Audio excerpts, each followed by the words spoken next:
SMA Negeri 1 Wongenruku mewakili Sulawesi Tenggara terkait dengan kegiatan siswa kami yaitu Parlemen Remaja sekaligus audiensi dengan Ketua DPRD Provinsi Sulawesi Tenggara. Baik, perkenalkan nama saya Salwa Nur Sabila dari SMA Negeri 1 Wongenruku dan alhamdulillah saat ini saya berhasil meraih prestasi sebagai salah satu siswa yang terpilih menjadi anggota legislator Parlemen Remaja 2022 bersama salah satu teman saya Rizky Maharani. Jadi kami akan melaksanakan beberapa kegiatan di kantor DPR RI pada tanggal 10 sampai 14 Oktober.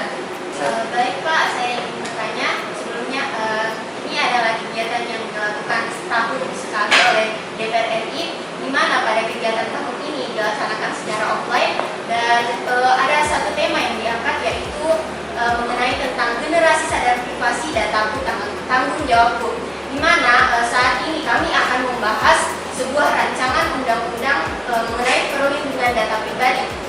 Tapi rancangan undang-undang ini baru saja disahkan beberapa hari yang lalu, tapi sepertinya yang akan kami bahas masih dalam bentuk rancangan undang-undang.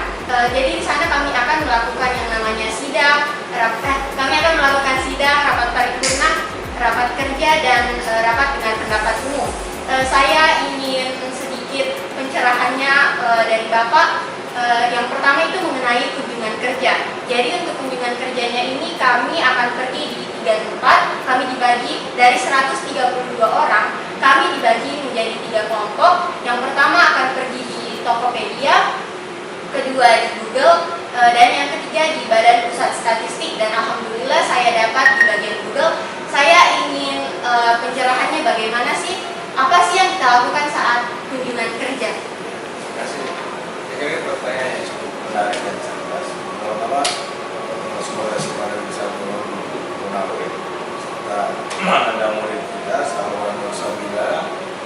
Selamat datang di DPRD Provinsi Sulawesi Tenggara. Ini adalah ruang kerja saya. Saya bahagia, senang kedatangan kepala sekolah dengan anak-anak ini. Jadi kita seharusnya DPR itu kata kuncinya satu, memperjuangkan kepentingan masyarakat. Nah, kepentingan masyarakat ini beragam. Suku lainnya ada 21 suku bangsa, 17 kabupaten kota, 220 kecamatan, dan 200 desa. Kesemuanya ini kan bagian dari Sulawesi Tenggara yang tumbuh berkembang. Nah, ketika tiba di Jakarta, apa yang harus dilakukan? Tentunya nanti membandingkan ya Sulawesi Tenggara dengan Jakarta sana, membandingkan kira-kira potensi apa yang didapatkan. Kemudian Anda datang di Tokopedia, bagaimana sarana prasarananya di Tokopedia, pelayanannya, dan terutama dari privasi data yang ada sehingga konsumen itu tidak dirugikan. Kemudian dia tepat waktu, tepat sasaran, dan tentunya efisiensi. Nah, kemana kita generasi muda melihat ini? Tidak kan ada rancangan undang-undang di sana. Lalu di provinsi, namanya pembahasan Perda. Jadi kalau di sana ada fungsi DPR itu pengawasan, kemudian saya sebut controlling, ada budgeting atau anggaran, ada juga legislasi di sana. Nah, kita juga begitu, budgeting, kemudian controlling, dan di sini bukan dia sifatnya legislasi, tapi dia adalah perda, prolegda di sini, badan perencanaan legislasi daerah. Nah, itu yang harus kita bahas sehingga Anda nanti ketika tiba di sana itu bisa menyerap sebagaimana yang dilakukan. Kemudian DPR bukan segala-galanya, karena dia juga butuh penopang dari masyarakat, masukan-masukan. Mudah-mudahan referensi yang kamu dapatkan nanti di sana mempertanyakan dan sejauh mana ya data privasi kita, kemudian juga hak kita sebagai warga negara itu kamu bisa bawa di Sulawesi Tenggara. Apa yang kamu dapatkan untuk ke sana, tentunya kamu sudah bisa melihat dari Sulawesi Tenggara, bagaimana di Konawe, bagaimana dengan sekolah-sekolah Anda yang ada di sana. Karena ini membanggakan, karena kita semua sekolah mendapatkan kesempatan. Nah, ada yang cuma ada 2 di Sulawesi Tenggara, sekolah SMA 1 itu Konawe dengan Man Cendekia. Saya kira selama berangkat jalan sana, nanti kalau balik nanti kita ketemu, dan saya punya juga rancangan saya akan buat seperti ini di Sulawesi Tenggara. Jadi kemungkinan kita akan undang masing-masing per kabupaten. Jadi 17 kabupaten kita undang, dan salah satu nanti pematerinya yang menyampaikan adalah kalian berdua untuk bisa menumbuh kembangkan anak-anak kita ini, karena di Sumatera kita ya mahasiswanya ini yang jumlah kita 2,7 juta penduduk, yang kuliah S1 itu baru 15. Seperti yang Anda ini yang sekolah ini baru 12 dari jumlah penduduk. Masih banyak strata di bawah. Syukurlah kita bisa memberikan pendidikan. Kamu sama berada di sekolah SMA. Saya juga SMA 3 di Kampung Kudus sana. Dan kamu harus tahu, belum pernah ada guru dari SMA 1 Kendari, dari SMA 4 Kendari, dan SMA 4 cukup besar. Ternyata membangun karakter dan potensi kemampuan itu bukan sekolahnya. Sekolah itu cuma dibangun, tetapi penting itu adalah karakter, kemampuan, kapasitas kita untuk bisa berdaya saing, sehingga kita tidak menjadi terbaik. Saya kira itu yang saya bisa sampaikan kepada Anda, sehingga Anda Salwan Nursabila ini bisa sukses di sana. Kira-kira. Baik Pak, saya ingin bertanya lagi tentang di sana kan kami akan melakukan menjadi anggota DPR, menjadi anggota Komisi 1. Nah, saya ingin bertanya apa sih bedanya rapat paripurna, rapat kerja, dan kemudian kami juga akan melakukan yang namanya rapat dengar pendapat umum. Bisa dijelaskan Pak? Oke, dari bawah dulu ya, rapat dengar pendapat. Jadi rapat dengar pendapat itu ada beberapa bagian. Bisa kita dengan antara komisi dengan putranya, bisa antara komisi dengan lembaga vertikal, bisa dengan komisi masyarakat, lembaga vertikal dengan kebijakan, bisa dengan aspirasi. Rapat dengan pendapat ini bisa secara formil, bisa secara informal. Tetapi biasanya setiap kali kita rapat dengan pendapat, biasanya kalau aspirasi dari bawah. Misalnya, ya ada tenaga kerja di perusahaan kita tidak dibayar sesuai dengan keinginannya, terjadi perebutan tanah harta dan seterusnya, terjadi pengelolaan pertambangan yang tidak benar dalam tanah itu terhadap perusahaan yang bersangkutan, kemudian upah minimum tidak masuk, kemudian terjadi kebijakan-kebijakan yang mengesampingkan kepentingan masyarakat, ada infrastruktur yang harus dibenahi, sementara yang lain sudah terlaksana dengan yang tidak didahulukan. Nah, kita DPR menyerap aspirasi itu, kemudian kita undang kepada pengambil kebijakan. Pengambil kebijakan itu tergantung dari aspirasi yang ada, dari stakeholder. Setelah itu kita undang, kita lihat komisinya. Apakah itu misalnya menyangkut tentang kebijakan, di provinsi itu komisi 1, atau menyangkut tentang investasi dan seterusnya, ada di komisi 2. Jadi masalah infrastruktur, penanganan dan seterusnya, ada di komisi 3. Dan kalau misalnya terjadi masalah sosial, pendidikan, kesehatan, masuk di komisi 4. Tergantung persoalannya, di rapat dengan pendapat untuk menemukan solusi terhadap problematika yang terjadi, bukan karena kemauan, ya, bukan karena keinginan, tapi berdasarkan kebutuhan. Nanti kita bisa lihat di situ, sehingga ada solusi-solusi itu bisa kita. Yang kedua, setelah rapat dengan pendapat, ada namanya rapat kerja. Rapat kerja itu biasanya kita buat beberapa 3 kali dalam 1 tahun. Untuk apa? Untuk mitra komisi-komisinya ini, untuk duduk bersama apa yang diprogramkan oleh instansi yang bersangkutan terhadap kurun waktu perjalanan dalam 1 tahun.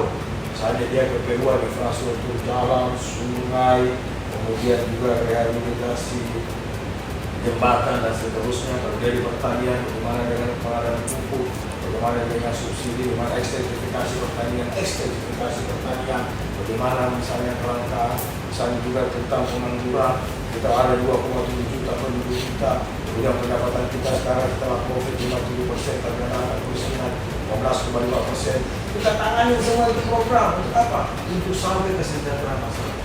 Misalnya kita masuk di sektor pertanian, apa keluh kesah kalian? Kita tanya media instansi bersangkutan. Kenapa misalnya harga bahan pokok naik? Karena sarana jalannya belum menentukan. Kenapa harga naik? Karena memang tidak ada pendistribusi yang benar. Kenapa misalnya tengkulak main di mana? Karena negara tidak hadir atau biasanya petani juga itu lebih condong kepada yang pelayanannya lebih cepat. Nah, semua mitra ini kita undang untuk apa? Untuk melihat program-program yang dari andalan kita itu 1 tahun. Ini adalah rapat kerja. Tapi ada juga namanya rapat gabungan komisi. Rapat gabungan komisi 1, komisi 2, komisi 3, komisi 4 digabung semua dipanggil instansi vertikal atau instansi mitranya untuk membahasakan apa yang menjadi kebutuhan skala prioritas dalam waktu sekian. Dari situ nanti kita akan lihat fungsi anggaran kita apa, fungsi pengawasan kita termasuk dengan fungsi administrasi. Nah, kemudian setelah rapat ini apa rapat paripurna? Rapat paripurna adalah keputusan tertinggi dari rapat-rapat yang ada. Ada rapat komisi, ada RPP, kemudian ada pembahasan anggaran dan seterusnya. Begitu di paripurna, maka itu adalah keputusan tertinggi. Misalnya ada hibah tanah, atau hibah kantor pemerintah, atau hibah apapun juga diputuskan dalam rapat panitia musyawarah, jadwalnya, kemudian mitra komisinya, setelah itu dibawa di rapat paripurna. Rapat paripurna adalah keputusan tertinggi. Saya kira karena rasa waktu kader, ya, tunas-tunas bangsa yang cikal bakalnya nanti kamu jadi anggota DPR. Bahkan kamu, ya, sama Nusabila bisa jadi ketua DPR seperti saya. Saya pun juga tidak pernah memimpikan diri saya menjadi ketua DPR. Tapi satu konsep saya, boleh kita lahir dalam kesembilan, tapi jangan kita kubur dalam kesembilan. Hanya satu yang bisa mengubah kita, kompetensi di dalam kita maju, belajar terus. Ini titipan saya untuk kamu, jangan pernah mengeluh, jangan pernah merasa rendah diri, jangan pernah merasa subordinat. Jadilah kepada dirimu sendiri, tumbuh kembangkan kepribadian untuk menjadi manusia sejati, insan, kebanggaan semesta negara. Itulah tugas-tugas kita di DPR. Mudah-mudahan ini ada manfaat. Berikutnya, nanti kalau saya turun, ya Pak Kepala Sekolah, saya ini ada program 4 pilar. Ada program juga sosialisasi perda. Ya. Bisa jadi nanti saya turun di sekolah kamu, ya, di sekolah kamu untuk kita bisa melakukan. Karena kemarin kita sudah lihat di perpustakaan, kita lagi meng-guidance sekolah-sekolah yang ada untuk menumbuhkan minat baca, kemudian juga menumbuhkan literasi untuk biar kita ini tidak terbelakang. Jadi jendela dunia ini adalah bagaimana kita bersama dengan anak-anak kita ini. Saya kira itu tugas anggota DPR yang 3 tadi yang ada. Terima kasih. Assalamualaikum warahmatullahi wabarakatuh. Saya sudah berbincang-bincang dari kepala sekolahnya, gurunya, dan anak-anak Salwan Nusabila, dan ada satu lagi Rizky Mawarani Udara. Mereka berdua adalah wakil dari Sulawesi Tenggara untuk mengikuti parlemen remaja di 34 provinsi yang ada di Indonesia. Mudah-mudahan mereka bisa tampil di sana dan memperlihatkan jati dirinya, membawa nama harum Sulawesi Tenggara, dan kita sebagai warga Sulawesi Tenggara cukup bangga karena ada anak-anak kita seperti ini mau terlibat dan berpartisipasi terhadap parlemen remaja. Mudah-mudahan kita menjadi suatu motivasi yang baik untuk generasi kita ini bisa.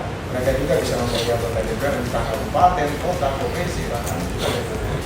Ini ada sesuatu yang kita bisa tahu tentang sekolahnya.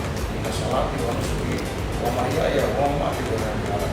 Semoga mereka kembali di sini, jika bisa memberikan salah satu materi, dan kita di provinsi nanti akan mengadakan juga parlemen remaja di tingkat provinsi, tentunya melibatkan sekolah-sekolah SMA di tingkat kabupaten, kota di 17 sekolah.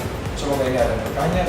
Selamat berjuang, selamat mengikuti kegiatan ini. Semoga kamu menambah ilmu, pengetahuan bagi kamu, motivasi, dan cikal bakal kamu untuk mengubah nasib orang-orang jauh lebih baik. Terima kasih. Assalamualaikum warahmatullahi wabarakatuh. Halo teman-teman, perkenalkan kami anggota Parlemen Remaja Sulawesi Tenggara sedang bersama dengan Bapak Ketua DPRD Provinsi Sulawesi Tenggara. Selamat malam Pak. Malam.